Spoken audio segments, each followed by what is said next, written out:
WhatsApp everybody, एक बार फिर से स्वागत है आप सभी का मेरे यूट्यूब चैनल के ऊपर। एंड आज की इस वीडियो में हम बात करेंगे most common antacid and anti ulcer drugs के बारे में। मतलब मार्केट में प्रैक्टिकली सबसे ज़्यादा यूज़ होने वाले antacid and anti ulcer drugs कौन कौन से हैं। ये information pharmacy and medical student के लिए बहुत ज़्यादा ज़रूरी है, क्योंकि उनको पता होना चाहिए प्रैक्टिकली कौन कौन से ड्रग्स इस्तेमाल करे जाते हैं antacid and anti ulcer. क्योंकि किताबों में तो बहुत ज़्यादा क्लासिफिकेशन, बहुत सारे ड्रग्स होते हैं, प्रैक्टिकली मार्केट में सबसे कॉमन कौन से हैं उसके बारे में बात करेंगे। वीडियो शुरू करने से पहले एक और इन्फॉर्मेशन देना चाहता हूं। अगर आप मेडिकल स्टूडेंट है, फार्मेसी स्टूडेंट है, मेडिकल प्रैक्टिशनर है, फार्मासिस्ट हैं, कोई भी मेडिकल लाइन से आप अटैच हैं, तो मेरे इस चैनल को सब्सक्राइब कर सकते हो। यहाँ पे थोड़े थोड़े टाइम बाद practical based, market based video आपको मिलती रहेंगी।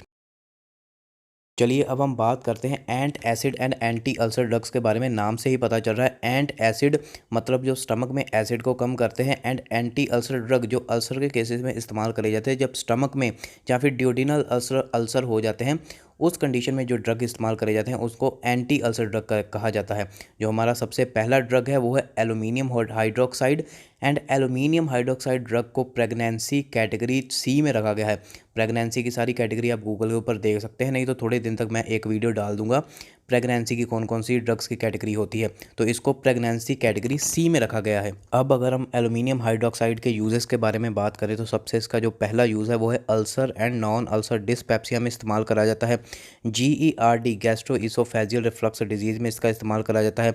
हाइपरफॉस्फेटेमिया में इसका इस्तेमाल करा जाता है। एंड एज अ एंटा एसिड भी इसको इस्तेमाल करा जाता है।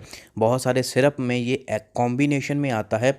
2-3 एंटा एसिड को कॉम्बिनेशन में करके इसका सिरप मार्केट में अवेलेबल है। अगर हम इसकी कॉम्पोजिशन की बात करें या फिर फॉर्म की बात करें, कौन कौन सी फॉर्म में ये अवेलेबल है, तो ये मार्केट में आपको टैबलेट, जेल एंड सस्पेंशन या फिर सिर्फ फॉर्म में अवेलेबल मिल जाएगी। जो इसकी टैबलेट आती है वो 300 या फिर 840 mg की आपको मार्केट में अवेलेबल मिल जाएगी, लेकिन टैबलेट का इस्तेमाल बहुत कम करा जाता है।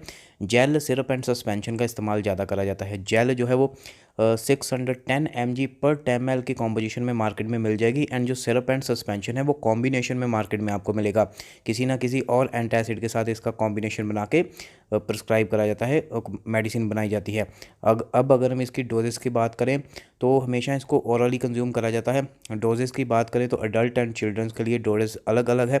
अगर हम अडल्ट की बात करें तो डिस्पेप्सिया एंड GERD में 1 से 2 टैबलेट दिन में 3 से 4 बार प्रिस्क्राइब करी जाती है। अगर हम सिरप या सस्पेंशन की बात करें तो 5 से 10 ml सिरप या सस्पेंशन 4 बार दिन में दिया जाता है। अगर हम हाइपरफॉस्फेटेमिया की बात करें तो 2 से लेके 10 mg तक डेली डोज दी जाती है एल्यूमिनियम हाइड्रोक्साइड की। एंड इसको डिवाइड डोज में दिया जाता है, 3 से 4 डोज डिवाइड कर दी जाती है। अगर हम चिल्ड्रंस की बात करें तो 6 से 12 साल का जो बच्चा है उसको 5-5 ml 3 बार दिन में दिया जाता है। 5 ml दिन में 3 बार प्रिस्क्राइब करा जाता है, चाहे वो अल्सर हो, डिस्पेप्सिया हो, GERD हो। लेकिन चाइल्ड स्पेशलिस्ट डॉक्टर से कंसल्ट करना बहुत ज़्यादा जरूरी है। जो हमारा नेक्स्ट ड्रग है वो है मैग्नीशियम हाइड्रोक्साइड। इसको प्रेगनेंसी कैटेगरी बी में रखा गया है। इसका अगर हम यूजेस की बात करें तो इसको ulcer and non ulcer dyspepsia में इस्तेमाल करा जाता है। GERD gastro oesophageal reflux disease में इस्तेमाल करा जाता है। एज अ एंटी एसिड इस्तेमाल करा जाता है। एंड मैग्नीशियम हाइड्रोक्साइड को एक और जगह पे इस्तेमाल करा जाता है, वो है कॉन्स्टिपेशन में एज अ लैक्सेटिव इसका इस्तेमाल करा जाता है। अगर हम इसकी फॉर्म की कॉम्पोजिशन की बात करें तो ये मार्केट में आपको 310 mg की टैबलेट मिल जाएगी। ऑरली इसको कंज्यूम करा जाता है। सस्पेंशन की बात करें तो 110 ml से लेके 340 ml तक आपको सस्पेंशन मार्केट में अवेलेबल मिल जाएगी। एंड ये 8% सस्पेंशन मार्केट में अवेलेबल मिल जाएगी। अगर हम इसकी डोजेस की बात करें तो अडल्ट की बात करें, अडल्ट की डोज जो इसकी है डिस्पेप्सिया या फिर GERD में 5 से लेके 10 ml रिपीटेड डोज जो है वो दी जाती है अडल्ट पेशेंट को, जब तक उसको ज़रूरत पड़े। जो हमारा नेक्स्ट ड्रग है वो है फेमोटिडीन। फेमोटिडीन को प्रेगनेंसी कैटेगरी बी में रखा गया है। अगर हम इसके यूजेस की बात करें, ये कहाँ कहाँ यूज़ करी जाती है, सो ड्यूडेनल अल्सर में इसका इस्तेमाल करा जाता है। GERD gastro oesophageal reflux disease में इसका इस्तेमाल करा जाता है। जो लिंजर एलिसन सिंड्रोम में इसका इस्तेमाल करा जाता है।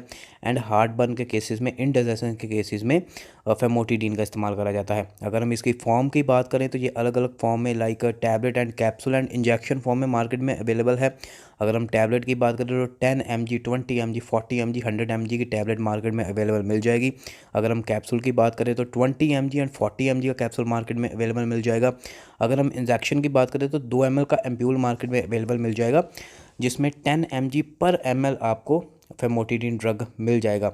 अगर हम डोजेस की बात करें तो इसकी डोजेस थोड़ी सी वाइड है, अलग अलग केसेस में अलग अलग डोज दी जाती है। जैसे अगर हम हार्ट बर्न या फिर नॉन अल्सर डिस्पेप्सिया की बात करें तो 10 mg दिन में 3 बार दी जाती है। अगर हम जोलिंजर एलिसन की बात करें तो अडल्ट में 20 mg हर 6 घंटे बाद दी जाती है। अगर हम चाइल्ड की बात करें तो 1 से 16 साल का अगर बच्चा है तो 0.5 से लेके 1 mg पर केजी पर डे दी जाती है। अप टू अगर हम बात करें चाइल्ड के केसेस में तो 40 mg से ज़्यादा नहीं दी जाती चाइल्ड को जोलिंजर एलिसन के केसेस में। अगर हम GERD की बात करें तो उसमें 20 mg दिन में 3 बार दी जाती है एंड 40 mg से इसको ज़्यादा नहीं दिया जाता। चाइल्ड के केस में GERD में बात करें तो 1 से 16 साल का अगर बच्चा है तो 1 से 2 mg पर केजी पर डे दिन में दी जाती है। इसको 3 डोज में डिवाइड कर दिया जाता है। अगर हम ड्यूडेनल अल्सर की बात करें तो अडल्ट के केसेस में 40 mg डेली दी जाती है बेड टाइम पे, नहीं तो 20 mg 2 बार दिन में दी जाती है। 20 mg 2 बार दिन में दी जाती है। सो जैसा मैंने आपको बताया ये IV फॉर्म में भी अवेलेबल है। तो अगर किसी को ड्यूडेनल अल्सर है तो उस केस में IV इंजेक्शन दिया जाता है। तो 20 mg ड्रग दिया जाता है आफ्टर एवरी 12 आवर, मतलब हर 12 घंटे बाद 20 mg दिया जाता है। एंड जो भी ये इंजेक्शन IV दिया जाता है वो 2 मिनट में ख़त्म होना चाहिए। बहुत स्लो इंजेक्शन दिया जाता है कि 2 मिनट में ख़त्म हो, नहीं तो अगर आप इन्फ्यूजन में किसी इन्फ्यूज़न में मिला करके दे रहे हो तो 15 से लेके 30 मिनट के अंदर अंदर जो इन्फ्यूज़न है वो ख़त्म होनी चाहिए। बहुत स्लो इंजेक्ट करा जाता है। नेक्स्ट जो हमारा ड्रग है वो बहुत पॉपुलर कैप्सूल है ओमेप्राजोल, बहुत ज़्यादा मार्केट में अवेलेबल है। इसको प्रेगनेंसी कैटेगरी C में रखा गया है। अगर हम इसके यूजेस की बात करें तो ड्यूडेनल अल्सर में इसका इस्तेमाल करा जाता है, जोलिंजर एलिसन सिंड्रोम में इसका इस्तेमाल करा जाता है, गैस्ट्रिक एसिड को डिक्रीज़ करने के लिए सर्जरी के टाइम पे जब भी गैस्ट्रिक सर्जरी होती है उसके टाइम पे गैस्ट्रिक एसिड को डिक्रीज़ करने के लिए इसका इस्तेमाल करा जाता है। GERD में इसका इस्तेमाल करा जाता है जब नसेड्स इंड्यूस अल्सर, जब बहुत ज़्यादा non steroidal anti inflammatory drug कोई कंज्यूम कर लेता है उसकी वजह से अल्सर हो जाते हैं या फिर उसके साइड इफ़ेक्ट की वजह से अल्सर हो जाते हैं, तब इसका इस्तेमाल करा जाता है। H पाइलोरी में इसका इस्तेमाल करा जाता है एंड गैस्ट्रिक एसिड को डिक्रीज़ करने के लिए इसका इस्तेमाल करा जाता है। अगर हम इसकी फॉर्म की बात करें तो टैबलेट अवेलेबल है मार्केट में 20 mg, 40 mg and capsule available है 10 mg, 20 mg एंड 40 mg के। टैबलेट से ज़्यादा कैप्सूल ज़्यादा मार्केट में अवेलेबल मिलेंगे। इसका इंजेक्शन भी मिल जाएगा, 10 ml का वायल मिल जाएगा जिसमें 40 mg पर 10 ml आपको ड्रग मिल जाएगा 40 mg। अगर हम इसकी डोजेस की बात करें तो ये 10 mg से लेके 40 mg तक पर डे दिया जाता है एंड हमेशा ये एक ही कैप्सूल प्रिस्क्राइब करा जाता है, चाहे वो 20 mg का हो, चाहे वो 30 का हो, चाहे वो 40 mg का हो। एक ही कैप्सूल या फिर टैबलेट दिन में एक ही बार प्रिस्क्राइब करी जाती है। अकॉर्डिंग टू कंडीशन, जैसी पेशेंट की कंडीशन है उस हिसाब से डोज दी जाती है। जो हमारा नेक्स्ट ड्रग है वो है पेंटाप्राजोल। ये भी बहुत पॉपुलर है मार्केट में। इसको प्रेगनेंसी कैटेगरी B में रखा गया है। अगर हम इसके यूजेस की बात करें तो ड्यूडेनल अल्सर में इसका इस्तेमाल करा जाता है, गैस्ट्रिक अल्सर में इसका इस्तेमाल करा जाता है, GERD में इसका इस्तेमाल करा जाता है एंड स्टमक एसिड को डिक्रीज़ करने के लिए इसका इस्तेमाल करा जाता है। अगर हम इसकी फॉर्म की बात करें तो टैबलेट मार्केट में अवेलेबल है, 20 mg की मिल जाएगी टैबलेट, आपको 40 mg की टैबलेट मिल जाएगी। इंजेक्शन भी इसका बहुत ज़्यादा पॉपुलर है। इंजेक्शन आपको मिल जाएगा 20 mg एंड 40 mg पर वायल का इंजेक्शन मिल जाएगा एंड कैप्सूल भी आपको मिल जाएंगे 20 mg एंड 40 mg की। अगर हम इसकी डोजेस की बात करें तो 40 mg डेली दी जाती है। ये अडल्ट की डोज है, 40 mg डेली एक ही टाइम दिन में दी जाती है एंड 8 वीक्स तक इसका कोर्स कंटिन्यू करा जाता है। IV की बात करें तो 40 mg दिन में 3 बार दिया जाता है। अगर क्रिटिकल कंडीशन है तो उसमें IV दिया जाता है 40 mg दिन में 3 बार। सो ये हमारा हो गया पेंटाप्राजोल ड्रग।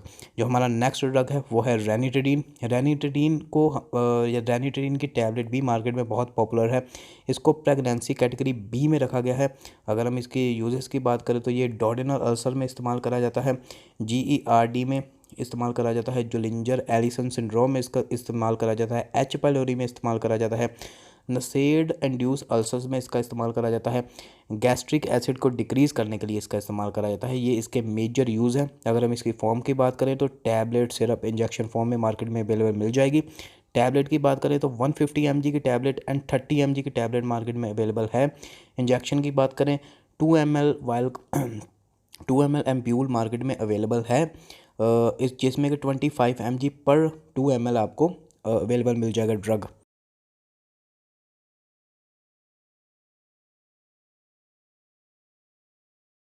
एंड अगर हम सिरप की बात करें तो 375 mg पर 5 ml सिरप आपको मार्केट में अवेलेबल मिल जाएगा।